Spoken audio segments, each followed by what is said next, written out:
Guys हम लोग motor system के ऊपर ही बात कर रहे थे और हम लोगों ने एक डिसेंडिंग ट्रैक डिस्कस कर लिया था जिसको हम कहते हैं कॉर्टिको स्पाइनल ट्रैक। डिटेल भी डिस्कस किया था। तो मैंने सोचा कि जैसे जैसे हम ट्रैक्स डिस्कस कर रहे हैं तो साथ में इसका फिजियोलॉजिकल एस्पेक्ट भी डिस्कस किया जाए। तो ये जो हमारा जो चैप्टर है motor control system of brain, कौन सा चैप्टर?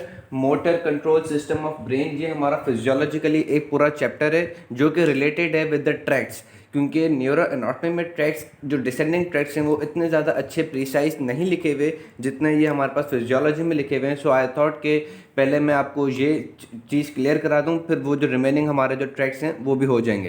ठीक, तो हम लोग डिस्कस करते हैं motor control system of brain. तो motor control system of brain को डिस्कस करने के साथ साथ मैंने ये भी एक असेस किया कि मैं आप लोग को एक जनरल जो है सेरिब्रल कॉर्टेक्स का स्ट्रक्चर वो भी क्लियर करा दूं।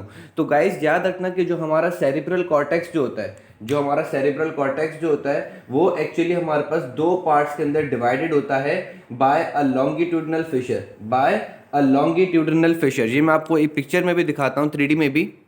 सो गाइज आप यहाँ पे देख सकते हैं कि ये एक हमारा आ गया है ह्यूमन का ब्रेन। उसमें अगर हम ये देखें कि जो आउटर पार्ट हमें जितना भी ये नज़र आ रहा है ये क्या है? Cerebral hemisphere. ये क्या है हमारे पास? Cerebral hemisphere. तो ये जो सेरिब्रल हेमिस्फेयर जो होता है ये एक्चुअली हमारे पास दो पार्ट्स के अंदर डिवाइडेड होता है। ये आपको दो पार्ट्स में बिल्कुल डिवाइडेड दिख रहा है, ठीक है। ये हमारे पास क्या होता है? दो पार्ट्स के अंदर डिवाइडेड होता है बाय अ लॉन्गिट्यूडिनल फिशर, बाय अ लॉन्गिट्यूडिनल फिशर। यहाँ पे ये जो आपको ये एक लॉन्गिट्यूडिनल फिशर नज़र आ रहा होगा,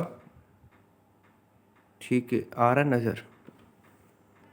सो guys now you can see here easily कि ये आपको आराम से नज़र आ रहा है कि ये जो सेंट्रली हमारे पास एक लॉन्गिट्यूडिनल फिशर है, इससे ये हमारे पास दो पार्ट्स के अंदर डिवाइडेड होता है। ये जो मैंने एक लाइन बनाई है जो कि सेंटर के अंदर मैंने बना रहा हूँ बिल्कुल, तो ये सेंट्रल लॉन्गिट्यूडिनल फिशर से हमारे पास क्या होता है कि सेरिब्रल हेमिस्फेयर्स दो पार्ट में डिवाइडेड होता है, एक राइट साइड का एक लेफ्ट साइड का, ठीक है। तो लॉन्गिट्यूडिनल फिशर क्या है? Longitudinal fissure is that fissure which separates the two hemispheres, two cerebral hemispheres. ठीक, समझ आ गया।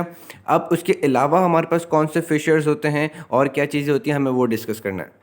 सो गाइज जैसे हमने अभी लॉन्गिट्यूडिनल फिशर देखा, तो इसी तरीके से अगर हम इसके अंदर की तरफ जाते हैं तो एक हमारे पास है ना बंडल ऑफ वाइट फाइबर होता है जो कि हमारे पास दो सेरिब्रल हेमिस्फीयर को इंटरनली दो पार्ट्स के अंदर डिवाइड करा रहा होता है, और वो हमारे पास है ना दोनों सेरिब्रल हेमिस्फीयर्स को यूनाइट भी करता है, ठीक है। अगर हम इस लॉन्गिट्यूडिनल फिशर के अंदर जाते हैं, लाइक अगर मैं इसको डीप और अंदर जाता हूँ, इसके डीप अंदर जाता हूँ, ठीक है, इस लॉन्गिट्यूडिनल फिशर के डीप अगर मैं अंदर जाऊँगा तो हमें एक स्ट्रक्चर नज़र आएगा जिसको हम कहते हैं कॉर्पस कैलोजम। उसको हम क्या कहते हैं? Corpus callosum. लाइक कि अगर मैं इसको रिमूव करूं तो आप इजीली देखोगे कि आपको एक स्ट्रक्चर नज़र आएगा, ये नज़र आ रहा है, ये है हमारे पास कॉर्पस कैलोजम। ये बिल्कुल हमारे पास लॉन्गिट्यूडिनल फिशर के बिल्कुल अंदर की साइड पे होता है, ठीक है, कॉर्पस कैलोजम। ये कॉर्पस कैलोजम क्या करता है? It is a bundle of white fibres. ये कॉर्पस कैलोजम क्या है? Corpus callosum is a bundle of white fibres, ठीक है। ये हमारे पास क्या करता है कि दोनों हेमिस्फेयर को आपस में यूनाइट भी कराता है। कॉर्पस कैलोजम क्या है? It is a bundle of white fibre which connects the two cerebral hemispheres, ठीक है। कॉर्पस कैलोजम क्या है? It is a bundle of white fibres which unites the two cerebral hemisphere। आपको ये चीज याद रखनी है। कॉर्पस कैलोजम क्या है? It is a bundle of white fibres which unites two cerebral hemisphere। अच्छा, ये जो आपको हिस्सा नजर आ रहा है ना, ये उस हेमिस्फेयर का इंटरनल स्ट्रक्चर है जो भी हमने रिमूव कर दिया है। अगर मैं इन सबको रिमूव कर दूं तो आपको वाले हेमिस्फेयर के भी सारे स्ट्रक्चर्स नजर आएंगे।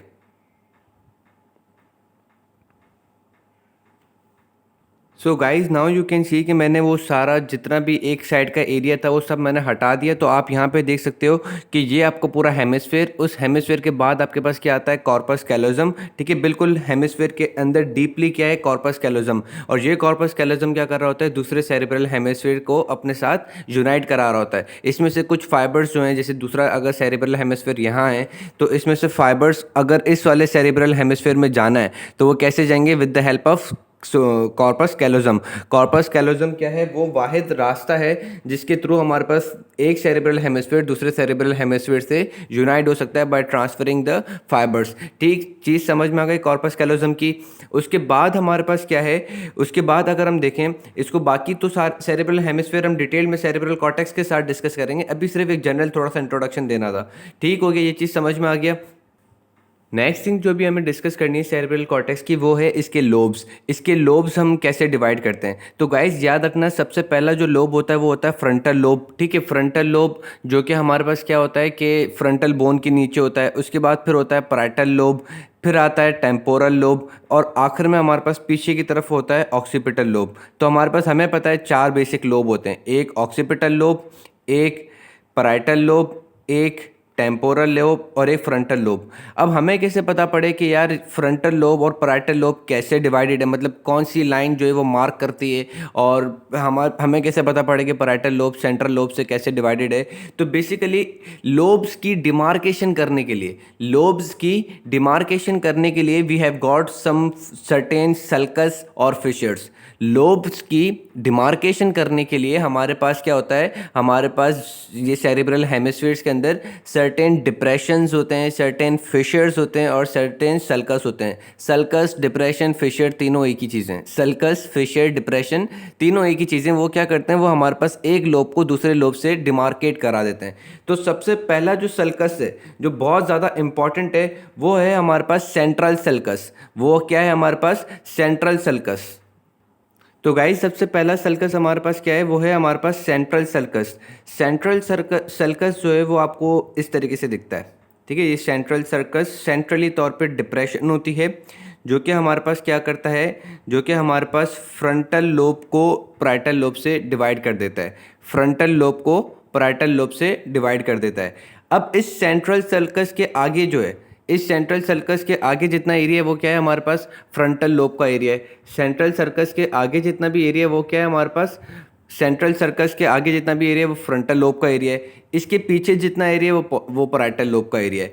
अब सेंट्रल सर्कस के बराबर में आपको 2 एलिवेटेड गायरस दिख रहे हैं। ठीक है, सेंट्रल सर्कस के बराबर में आपको 2 एलिवेटेड गायरस दिख रहे हैं। ठीक है, ये दिख रहे हैं 2 एलिवेटेड गायरस। अब जो सेंट्रल सर्कस से पहले जो गायरस है उसको हम कहते हैं प्री सेंट्रल गायरस। उसको हम क्या कहते हैं, pre central gyrus. Pre central, ठीक है, प्री सेंट्रल गायरस जो इससे पहले है, मतलब सेंट्रल सल्कस से आगे जो है उसको हम क्या कहते हैं, प्री सेंट्रल गायरस। उसके बाद जो हमारे पास इसके बाद है, सेंट्रल सल्कस के पीछे जो है उसको हम क्या कहेंगे, उसको हम कहेंगे पोस्ट सेंट्रल। उसको हम क्या कहते हैं, पोस्ट सेंट्रल। ठीक है, जो इसके मतलब सेंट्रल सल्कस के बराबर वाला जो गायरस आपको एलिवेशन दिख रही है उसको हम क्या कहते हैं, post central gyrus. Central sulcus से पहले वाला प्री सेंट्रल, उसके बाद वाला पोस्ट सेंट्रल गायरस। ठीक, समझ में आ गया। अब ये जो प्री सेंट्रल एरिया है, प्री सेंट्रल गायरस जो है, प्री सेंट्रल गायरस याद रखना ये हमारे पास मोटर एरिया होता है। प्री सेंट्रल गायरस क्या होता है, ये हमारे पास प्राइमरी मोटर एरिया होता है। प्री सेंट्रल गायरस में हमारे पास क्या होता है, प्राइमरी मोटर एरिया। यानी कि मैं आपको और अच्छे से समझाऊं कि ये जो एरिया होगा, ये एरिया, ये हमारे पास क्या होगा, प्राइमरी मोटर एरिया। हमारे पास बेसिकली 3 मोटर एरिया होते हैं। एक प्राइमरी मोटर एरिया, एक जिसको हम कहते हैं, एक प्राइमरी मोटर एरिया हो गया, दूसरा प्री मोटर एरिया। ये जो मैंने नीचे बनाया है ये है प्री मोटर एरिया। ठीक है, प्री मोटर, प्राइमरी मोटर। ठीक है, और उसके आगे हमारे पास कंटिन्यू होता है एज सप्लीमेंट्री मोटर। ठीक है, 3 मोटर एरिया होते हैं, प्राइमरी मोटर, ठीक है, प्री मोटर, सप्लीमेंट्री मोटर। 3 हमारे पास मोटर एरिया होते हैं। उसके अलावा जितना भी आपके पास है ना, ये फ्रंटल कॉर्टेक्स का आपके पास जितना भी एरिया है, जितना भी आपका फ्रंटल लोब का एरिया है वो हमारे पास कहलाता है प्री फ्रंटल कॉर्टेक्स। ये जितना भी आपका एरिया कहलाएगा, ये जितना भी आपका एरिया है इसका फ्रंटल लोब का, ये हमारे पास क्या कहलाता है, प्री फ्रंटल कॉर्टेक्स। ये प्री फ्रंटल कॉर्टेक्स का मतलब होता है एसोसिएशन एरिया। यहाँ पे हमारे पास है ना कंजेनेटिव थिंकिंग वगैरह होती है, इसको हम डिटेल डिस्कस करेंगे। आपको सिर्फ क्या याद रखना है कि प्री फ्रंटल कॉर्टेक्स बिल्कुल anterior aspect of frontal lobe होता है। उसके बाद सप्लीमेंट्री एरिया, अच्छा ये सप्लीमेंट्री एरिया जो है it is overcomed by pre motor area. ये जो प्री मोटर एरिया है ये ओवरकम कर लेता है सप्लीमेंट्री एरिया को, यानी कि दोनों आपस में मिक्सड हुए हुए होते हैं। ऐसा नहीं कि खाली ये एरिया जो है वो सप्लीमेंट्री और ये एरिया प्री मोटर है। नहीं नहीं नहीं, ये प्री मोटर जो होता है ये भी ऊपर तक जाता है। इन इसके प्री मोटर की जो कुछ जैसे एरिया होगा, जैसे सप्लीमेंट्री का कुछ एरिया वो मर्ज हुआ होता है प्री मोटर के अंदर, ठीक है। तो दोनों आपस में मिक्स्ड और ओवरकम हुए हुए होते हैं। एक मेरे पास पिक्चर है, मैं आपको उसमें दिखाता हूँ। So guys you can see here कि ये देखो, ये रहा आपका प्राइमरी मोटर एरिया, जो कि हमारे पास कहाँ पे था, प्री सेंट्रल सर्कस में था। अगर हम अपना वो देखें 3D वाला, ठीक है, एक सेकेंड कहाँ गया, हाँ ये रहा। यहाँ पे आप देखो कि जैसे ये रहा हमारा प्री सेंट्रल सर्कस, तो ये प्री सेंट्रल सर्कस के अंदर क्या होता है, प्राइमरी मोटर एरिया। और आप यहाँ पर भी देख सकते हो प्री सेंट्रल सर्कस में हमारे पास क्या है, primary motor area. Pre central sulcus में हमारे पास क्या है, प्राइमरी मोटर एरिया। उसके आगे हमारे पास क्या है, supplementary area. Pre central sulcus, pre central gyrus, sorry pre central gyrus, pre central gyrus के अंदर क्या है, प्राइमरी मोटर एरिया, ठीक है। प्री सेंट्रल गायरस के अंदर हमारे पास क्या है, primary motor area. Pre central gyrus में प्राइमरी मोटर एरिया। उसके आगे वाला जो एरिया है फ्रंटल कॉर्टेक्स का, वो भी मोटर एरिया है, उसको हम कहते हैं सप्लीमेंट्री मोटर एरिया, ठीक है। Primary motor area is in pre central gyrus. उसके आगे जो है एरिया प्री फ्रंटल कॉर्टेक्स का, ये फ्रंटल कॉर्टेक्स है, उसका जो पार्ट है वो हमारे पास कहलाता है सप्लीमेंट्री मोटर एरिया। ये सप्लीमेंट्री मोटर कॉर्टेक्स होता है, ठीक है। चीज़ समझ में आ रही है कि ये फ्रंटल लोब का हमारे पास सेंट्रल सर्कस से हमने डिवाइड कर दिया फ्रंटल लोब को पैराइटल लोब से। अब सेंट्रल सर्कस के आगे वाला जो एरिया है उसको हमने कहा pre central area, pre central gyrus. और उस प्री सेंट्रल गायरस में क्या होता है, primary motor area. Primary motor area के आगे वाला जो एरिया होता है फ्रंटल कॉर्टेक्स का, वो कहलाता है सप्लीमेंट्री मोटर एरिया। उसके थोड़ा सा नीचे जो एरिया कहलाता है वो कहलाता है प्री मोटर कॉर्टेक्स। और प्री मोटर कॉर्टेक्स और सप्लीमेंट्री एरिया आपस में क्या होते हैं, वो मिक्सड हुए हुए होते हैं, ओवरकम्ड हुए हुए होते हैं, ओवरवेल्म्ड हुए हुए होते हैं, ठीक है। दोनों आपस में, इसके कुछ एरिया इसमें भी मिक्स होते हैं, इसके कुछ एरिया इसमें मिक्स होते हैं, ठीक। और बाकी जितना भी आपके पास है ना ये एरिया होता है फ्रंटल एरिया, जितना भी फ्रंटल कॉर्टेक्स बचता है वो हमारे पास क्या कहलाता है, प्री फ्रंटल कॉर्टेक्स, ठीक है। जितना भी एरिया आपके पास बचता है फ्रंटल कॉर्टेक्स का वो क्या कहलाता है, प्री फ्रंटल कॉर्टेक्स, ठीक। ये चीज़ समझ में आ गई। सो गाइज हम लोगों ने फ्रंटल लोब के अंदर मोटर एरियाज को डिस्कस किए। कौन कौन से, प्री सेंट्रल गायरस के अंदर प्राइमरी मोटर एरिया होता है, उसके आगे सप्लीमेंट्री मोटर एरिया, उसके नीचे प्री मोटर एरिया और pre frontal cortex. Pre frontal cortex हमारे पास एसोसिएशन एरिया होता है, ठीक है। हमारे पास मोटर एसोसिएशन एरिया होता है। प्री फ्रंटल कॉर्टेक्स क्या होता है, pre frontal cortex is motor association area. Pre frontal cortex क्या है, मोटर एसोसिएशन एरिया। इनके फंक्शंस क्या हैं वो हम है ना डिटेल में बाद में डिस्कस करेंगे। अभी सिर्फ हमें थोड़ा सा जनरल समझना था। प्री फ्रंटल एरिया क्या है, association area, motor association area, ठीक। उसके बाद हमारे पास क्या है, उसके बाद हमारे पास सबसे पहले primary motor area, supplementary area और प्री फ्रंटल एरिया, ठीक, और प्री मोटर एरिया। ये चीज़ समझ में आ गई। अब इनके काम क्या हैं, इनके हमारे पास काम क्या हैं, ये जो तीनों मोटर एरियाज हैं, primary motor area, prefrontal area, primary motor area, supplementary area, premotor area, primary motor area, supplementary area, premotor area, इन तीनों के हमें काम भी डिस्कस करने हैं, ठीक। एक तो चीज़ हमें ये दिमाग में रखनी है कि हमें इन तीनों के काम डिस्कस करने हैं। सेकेंड थिंग कि फ्रंटल लोब को पैराइटल लोब से हमने डिवाइड करा दिया with the help of central sulcus. इसके अलावा हमारे पास एक और, आपको इतना बड़ा ये सर्कस नज़र आ रहा है, ये इतना बड़ा जो सर्कस नज़र आ रहा है,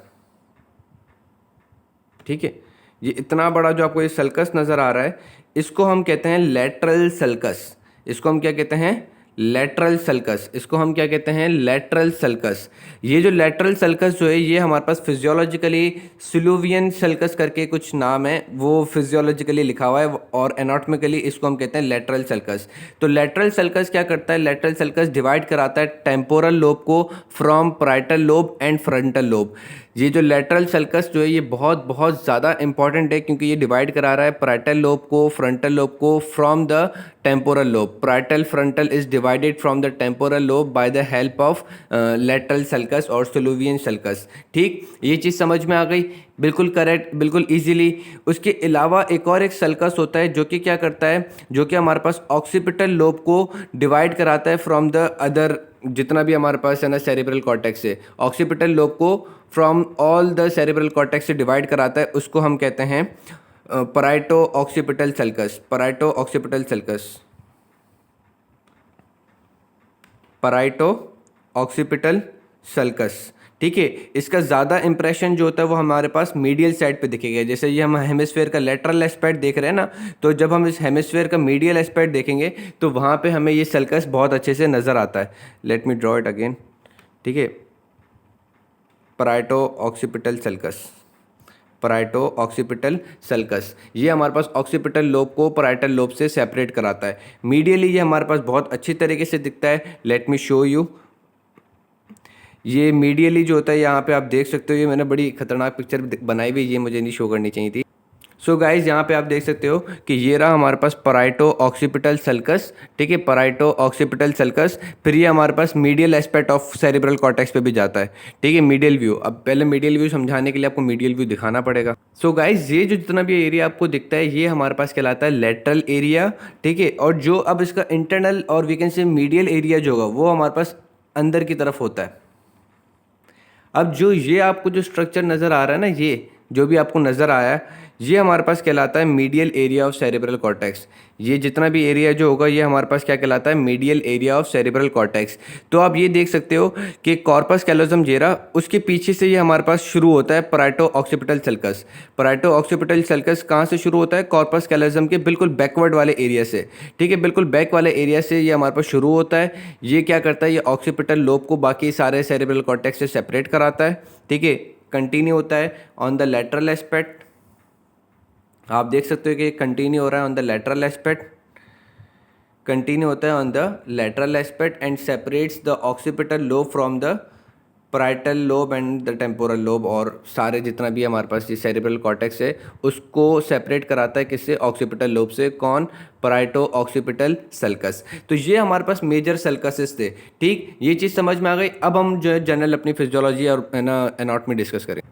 सो गाइज हम लोग को अब जो है जो हमारे मोटर एरियाज़ हैं, particularly primary motor area, premotor area and supplementary motor area, इनके हमें फंक्शंस पता होने चाहिए। कि प्राइमरी मोटर एरिया जो होता है वो हमारे पास किस लिए होता है, कि वो हमारे पास कंसर्न करता है with fine discrete movements. Fine discrete movement आपको पता होनी चाहिए कि फाइन डिस्क्रीट मूवमेंट क्या है। अब फाइन डिस्क्रीट मूवमेंट जो होती है कि आपको फिंगर्स की मूवमेंट करनी है, रैपिड फिंगर्स की मूवमेंट करनी है, स्किल्ड वर्क करना है। तो ये जो स्किल्ड वर्क होता है, फाइन डिस्क्रीट मूवमेंट होती है, ये हमारे पास कंट्रोल करता है कौन, प्राइमरी मोटर एरिया। अब कैसे, कि इस चीज़ को मैं समझाता हूँ इस तरीके से कि लेट सपोज कि ये हमारा सेरिब्रल कॉर्टेक्स है, आपके पास मैसेज आ गया। ठीक है, आपके पास जैसे सेंसरी एरिया ने, ये आपका सेंट्रल सल्कस, ये आपका प्राइमरी एरिया। ठीक है, ये प्राइमरी मोटर एरिया, ये सेंट्रल सल्कस, ये पोस्ट सेंट्रल गायरस, जहाँ पे हमारे पास क्या होता है, सेंसरी एरिया होता है। अब सेंसरी एरिया पे मैसेज आ गया। ठीक है, अब सेंसरी एरिया से मैसेज आ गया, वो मैसेज हमारे पास किसको भेजता है, प्राइमरी मोटर एरिया को। ठीक है, साथ साथ में सोमेटो एसोसिएशन एरियाज होते हैं। सोमेटो एसोसिएशन एरियाज होते हैं कहाँ पे, पैराइटल लोब के अंदर। वो क्या करते हैं, वो आपको थिंकिंग का प्रोसेस करते हैं, आपको सोचने का प्रोसेस करते हैं। साथ साथ में मैंने आपको बताया था प्री फ्रंटल कॉर्टेक्स होता है, प्री फ्रंटल कॉर्टेक्स, वो भी एसोसिएशन एरिया होता है, कंजेनेटिव थिंकिंग का काम करता है, सोचने का काम करता है। लेट्स से कि आपने सोचा कि यार मुझे अभी फिंगर से कोई काम करना है, मुझे डिस्क्रीट एक्टिविटी करनी है, मुझे कंप्यूटर की टाइपिंग करनी है। आपने ये ख्याल सोचा, सोचता कौन कौन है, सोचते आपके सोमेटिक एसोसिएशन एरियाज हैं। सोचता कौन कौन है, सोमेटो एसोसिएशन एरिया सोचता है, साथ साथ में आपके पास प्री फ्रंटल कॉर्टेक्स सोचता है। ठीक, अब आपने सोचा कि यार मुझे, आपके सोमेटो एसोसिएशन एरिया ने क्या किया, सोचा कि यार मुझे टाइपिंग करनी है। ठीक है, तो ये आपकी थिंकिंग हुई। थिंकिंग का मैसेज जो है, अब ये एसोसिएशन एरियाज जो हैं, ये मैसेज जो है वो हमारे पास इसको भी देगा, प्रीफ्रंटल कॉर्टेक्स को भी देगा। साथ साथ में ये मैसेज जो है ये हमारे पास डिफरेंट एरियाज़ को भी देगा। ठीक, और ये हमारे पास मैसेज जो है ये हमारे पास प्राइमरी मोटर एरिया को भी देगा। ठीक, इसने मैसेजेस जो सोमेटिक एसोसिएशन एरियाज जो थे उसने मैसेज किसको दिया, प्रीफ्रंटल कॉर्टेक्स को भी दिया, क्योंकि वो मोटर एसोसिएशन एरिया होता है। वो एक्चुअली डिसाइड करता है कि ये जो थिंकिंग हो रही है वो सही है भी कि नहीं। ठीक है, प्रीफ्रंटल कॉर्टेक्स क्या डिसाइड करता है, ये डिसाइड करता है कि जो आपका एक्शन होने जा रहा है वो सही है भी या नहीं। ठीक है, फिर ये हमारे पास कमांड, ये भी कमांड करता है कि इसको प्राइमरी मोटर एरिया को कमांड करता है। ठीक, अब प्राइमरी मोटर एरिया जो है ये फिर आपकी क्या करेगा, मोटर इंपल्सेस जनरेट कराएगा। प्राइमरी मोटर एरिया क्या करेगा, आपकी मोटर इम्पल्सेस को जनरेट कराएगा। प्राइमरी मोटर एरिया जो होता है वो रिस्पॉन्सिबल होता है कि वो आपकी मोटर एक्टिविटी करवाए, और इसको करवाने के लिए हमारे पास कौन कौन से एरियाज होते हैं? एसोसिएशन एरिया होते हैं, somato association area, pre frontal association area. ये लोग क्या करते हैं? ये लोग कमांड करते हैं प्राइमरी मोटर एरिया को कि भाई अब तुम काम करो, ठीक है। अब अगर लेट सपोज कि आपने सोचा कि यार चलो मैं टाइपिंग करूं, मैं कंप्यूटर चलाऊं, मैं लैपटॉप चलाऊं, लेकिन आपने देखा कि यार अभी टाइम नहीं है, ठीक है। ये आपकी थिंकिंग प्रोसेसेस हो रही होती हैं। थिंकिंग प्रोसेस कहाँ होता है? थिंकिंग प्रोसेस आप याद रख लेना, एसोसिएशन एरियाज के अंदर होते हैं। हम लोग डिस्कस करेंगे कि कौन कौन से एसोसिएशन एरिया होते हैं, लेकिन आपको सिर्फ ये याद करना, ये समझना है कि थिंकिंग प्रोसेस कहाँ होती है। थिंकिंग प्रोसेस आपकी एसोसिएशन एरियाज में होती है, ठीक। लेट्स से कि आपने सोचा कि यार मुझे टाइपिंग करनी है, मैं लैपटॉप पर टाइपिंग कर लेता हूँ, लेकिन फिर आपके है ना एसोसिएशन एरियाज में ये थिंक भी अराइज हुई कि यार अभी टाइम नहीं है, अभी नमाज का टाइम हो जाएगा, तो अभी टाइपिंग नहीं करनी, ठीक। अगरचे आपने पूरा प्लान कर लिया था थिंकिंग का, ठीक है, लेकिन इस प्री फ्रंटल एरिया, ये जो प्री फ्रंटल एरिया है, इसकी बहुत ज़्यादा इंपॉर्टेंस है, क्योंकि ये इंटरप्रीट करता है आपकी थिंकिंग को। ये क्या करता है? इंटरप्रीट्स योर थिंकिंग, इंटरप्रीट्स योर थिंकिंग, कि जो आप सोच रहे हो उसको परफॉर्म करवाना भी है या नहीं, ठीक है। प्री फ्रंटल एरिया क्या करता है? इंटरप्रीट्स करता है योर थिंकिंग। जो आपके डिफरेंट एसोसिएशन एरियाज सोच रहे होते हैं, उस सोचने को फिर वो सारी जो थिंकिंग होती है वो कहाँ जाती है? प्री फ्रंटल एरिया पे जाती है। फिर प्री फ्रंटल एरिया सोचता है कि यार क्या ये जो थिंकिंग आ रही है ये एग्जीक्यूट करने के लायक है भी कि नहीं। अगर एग्जीक्यूट करने के लायक होगी तो ये हमारे पास मैसेज दे देगा, किसको? फिर वो डिफरेंट मोटर एरियाज को मैसेज देगा, जिस टाइप की आपने थिंकिंग सोची होगी। लाइक अगर आपने टाइपिंग एक्शन की थिंकिंग सोची है तो प्री फ्रंटल एरिया मैसेज देगा किसको? प्राइमरी मोटर एरिया को, ठीक है। फिर प्राइमरी मोटर एरिया अपना मोटर एक्टिविटी स्टार्ट करा देगा। अब जैसे ही हमारे पास मोटर एक्टिविटी स्टार्ट कराएगा प्राइमरी मोटर एरिया, तो ये मैसेज देगा नीचे डाउनवर्ड, ठीक है, with the help of cortico spinal tract, जो कि हमने पिछली लेक्चर के अंदर डिस्कस कर लिया था, कॉर्टिको स्पाइनल ट्रैक्ट। वो फिर हमारे पास मैसेज जो है वो नीचे भेजेगा। इसको अभी और फर्दर भी हम डिस्कस करेंगे, लेकिन सिर्फ एक जनरल हमें समझ में आ गया कि हमारा एक्शन, मोटर एक्शन कैसे होता है। कि पहले तो सेंसरी इंपल्सेस आ जाती हैं कहाँ पे? सेंसरी एरिया पे। फिर सेंसरी एरिया से मैसेजेस हमारे पास एसोसिएशन एरिया में भी जाता है, साथ साथ में सेंसरी एरिया जो है वो मोटर एरिया को भी मैसेज देता है, ठीक। फिर एसोसिएशन एरिया डिटेक्ट करता है कि सारी जितनी भी सेंसेशन आई हुई होती है उनको इंटरप्रेट करता है, उसमें अपनी थिंकिंग प्रोसेस को इंटरप्रेट करता है। उसके बाद पूरा जो एक आपका एक्शन जो कि इस एसोसिएशन एरिया में बन जाता है वो फिर जाता है कहाँ पे? प्री फ्रंटल एरिया पे। प्री फ्रंटल एरिया फिर और इसके अंदर थिंकिंग प्रोसेस करता है कि क्या ये मुझे एक्शन अभी परफॉर्म करना चाहिए या नहीं। अगर एक्शन परफॉर्म करना चाहिए तो ये झट से मैसेज दे देगा किसको? जो आपको एक्शन परफॉर्म कराना है, यानी कि जिस मोटर एरिया से आपको एक्शन परफॉर्म करवाना है। लेट्स से कि आपको प्राइमरी मोटर एरिया से एक्शन परफॉर्म करवाना है तो प्राइमरी मोटर को मैसेज दे देगा, नहीं तो फिर ये हमारे पास सप्लीमेंट्री को मैसेज देगा, नहीं तो ये हमारे पास प्री मोटर को मैसेज दे देगा, ठीक। तो इस तरीके से ये हमारे पास मोटर सिस्टम आपस में इंटरकनेक्टेड होते हैं। अब हमें अभी क्या डिस्कस करना है? हमें सिर्फ अभी ये डिस्कस करना है कि प्राइमरी मोटर एरिया का क्या फंक्शन है, यानी कि वो किन फंक्शन से रिलेटेड होता है। तो हमें समझ में आ गया कि प्राइमरी मोटर एरिया किससे रिलेटेड होता है कि हमें डिस्क्रीट मूवमेंट करनी हो, फिंगर्स की मूवमेंट करनी हो, ठीक। तो इससे हमारे पास ये प्राइमरी मोटर एरिया कनेक्टेड होता है, ठीक। और पहला प्राइमरी मोटर एरिया क्या होता है? इसकी एक और इंपॉर्टेंस क्या है कि जो पहली दफ़ा आप कोई भी रिस्पॉन्स बना रहे होगे, पहली दफ़ा आप कोई भी मोटर एक्टिविटी कर रहे होगे, तो वो भी कौन कराएगा? Primary motor area.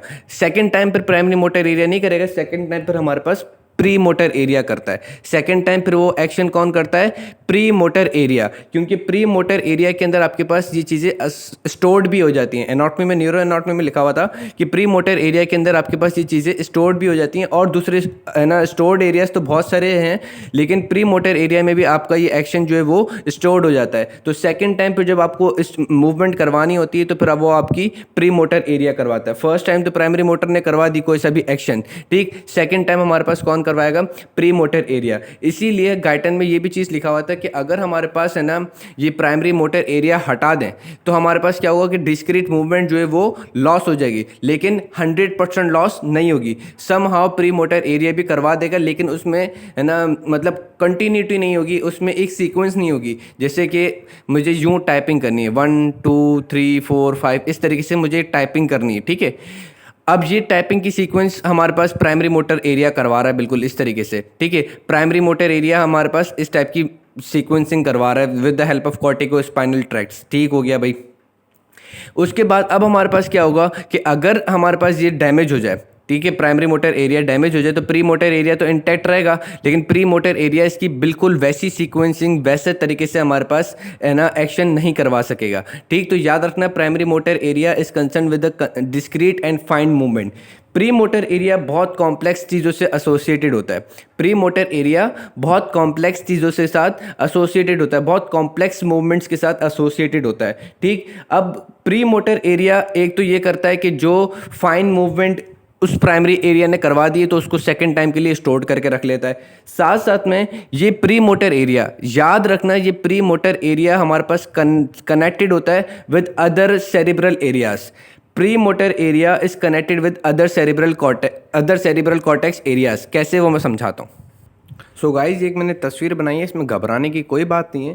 ठीक है, मैं आपको बता रहा था कि कैसे प्री मोटर एरिया जो है वो डिफरेंट एरियाज़ के साथ कनेक्टेड होता है। हमें पता है कि देखो, लेट सपोज ये है प्राइमरी मोटर एरिया, ये क्या है प्राइमरी मोटर एरिया, ये है सप्लीमेंट्री एरिया, ये है प्री मोटर एरिया। अब प्राइमरी मोटर एरिया ने अपना मैसेज नीचे भेजा, ठीक है, with the help of corticospinal tract. अब वो मैसेज नीचे गया at the posterior limb of internal capsule. अब हमें पता है कि इंटरनल कैप्सूल पे से जब ये फाइबर जा रहा होता है, जब ये इंटरनल कैप्सूल से फाइबर नीचे यूं जा रहा होता है, तो इंटरनल कैप्सूल ने हमारे पास बेजल गैंग्लियन को सराउंड किया हुआ होता है। इंटरनल कैप्सूल ने हमारे पास बेजल गैंग्लियन को सराउंड किया हुआ होता है, जैसे आप यहाँ पे देख सकते हो। ठीक है, यू कैन सी हियर कि अगर ये क्या, ये है रेड वाला इंटरनल कैप्सूल, थैलेमस।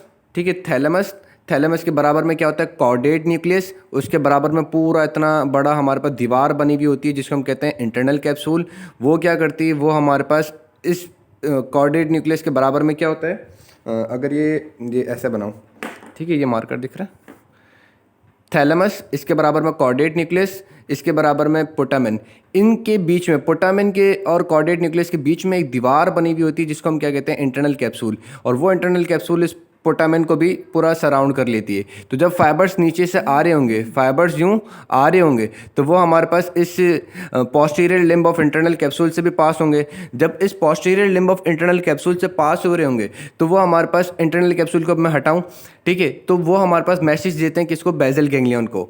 ठीक है, जब वो हमारे पास posterior limb of internal capsule से पास हो रहा होगा फाइबर, कॉर्टिकोस्पाइनल ट्रैक का फाइबर, तो वो हमें पता है कि ये मैसेज जो है, जब ये हमारे पास ये मैसेज इधर से जा रहा होता है नीचे, ठीक है, हमें पता है कि जब ये फाइबर इस posterior limb of internal capsule से जा रहा होता है, तो वो हमारे पास मैसेज किसको देता है, मैसेज हमारे पास पोटामेन और इसको कॉर्डेट न्यूक्लियस को देता है। पोटामेन और कॉर्डेट न्यूक्लियस को देता है, जो कि हमारे पास क्या बनाते हैं, जो कि हमारे पास कॉर्पस स्ट्रिएटम बनाते हैं। ठीक, तो अब मैं इसको यहाँ पे यूँ लिख सकता हूँ कि eight the level of internal capsule, eight the level of internal capsule, eight the level of internal capsule, eight the level of internal capsule, हमारे पास क्या होता है कि मैसेज जो है eight the level of internal capsule, corticospinal tract जो है वो मैसेज देता है किसको, कॉर्पस स्ट्रिएटम को, कॉर्पस स्ट्रिएटम। ठीक है, कॉर्पस स्ट्रिएटम को मैसेज देता है। कॉर्पस स्ट्रिएटम फिर क्या करेगा, मैसेज देगा आगे किसको, ग्लोबस पैलिटिडस को, जो हमें पता है लास्ट वीडियो में हमने डिस्कस किया था।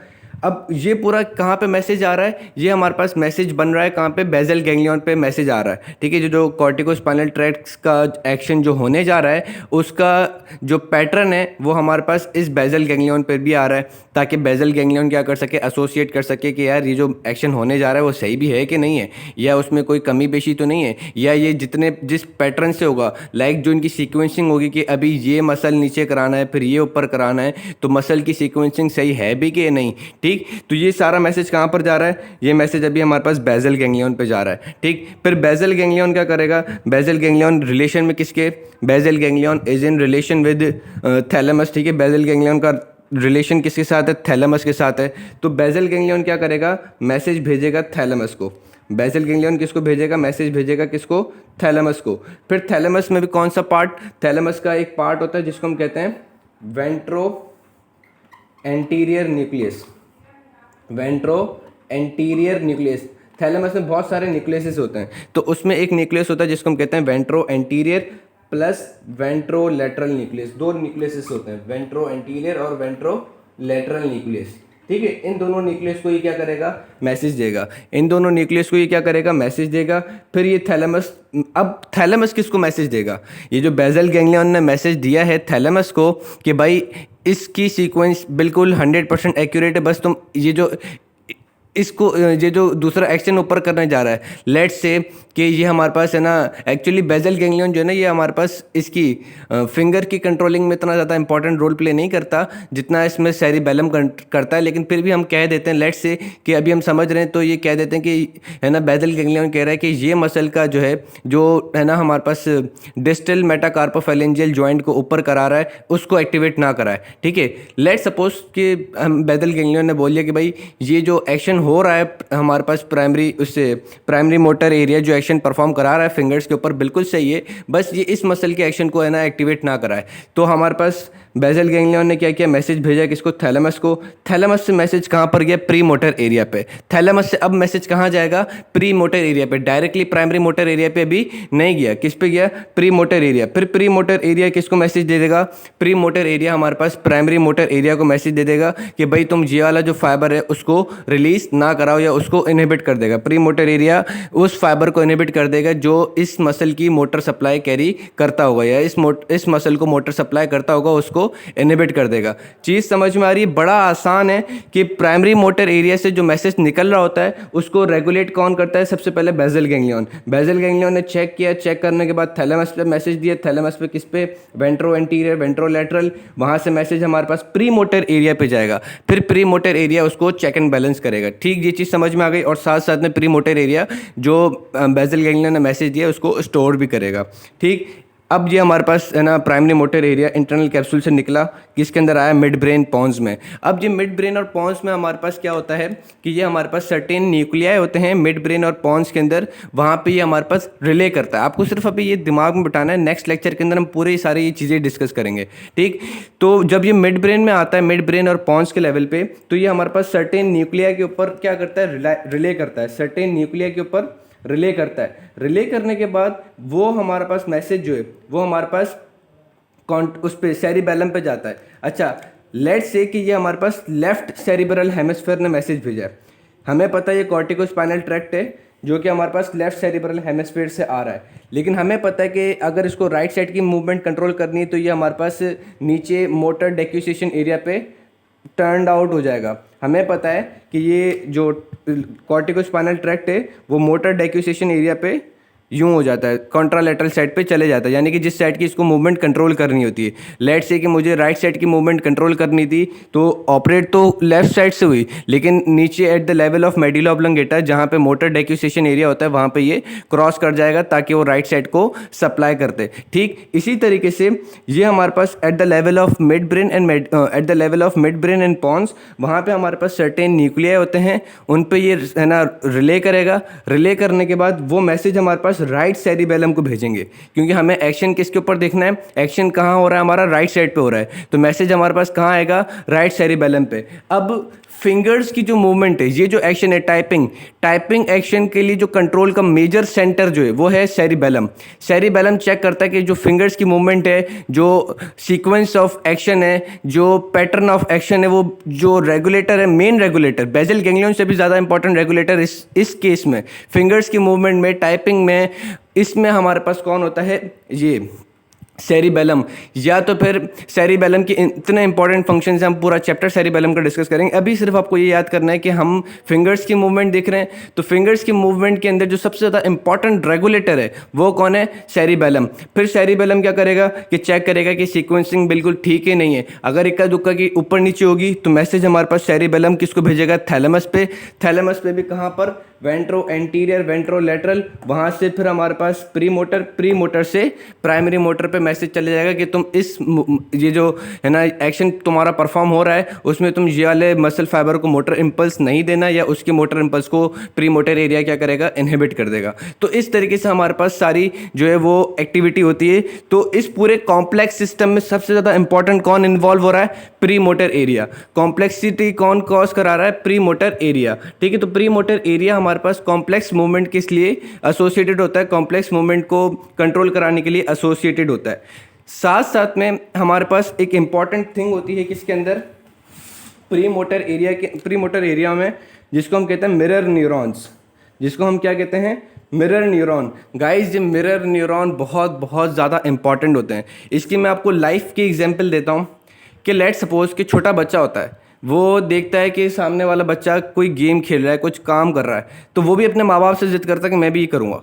तो ये जो एक्टिविटी होती है ये ऑपरेट होती है by the help of mirror neurons. Like के इसके एक और एग्जांपल देता हूँ कि आप क्रिकेट खेल रहे हो, ठीक है, आप क्रिकेट खेल रहे हो और है ना सामने वाला बच्चा आपको देख रहा है, तो उसका भी दिल चाहेगा कि वो क्रिकेट खेले।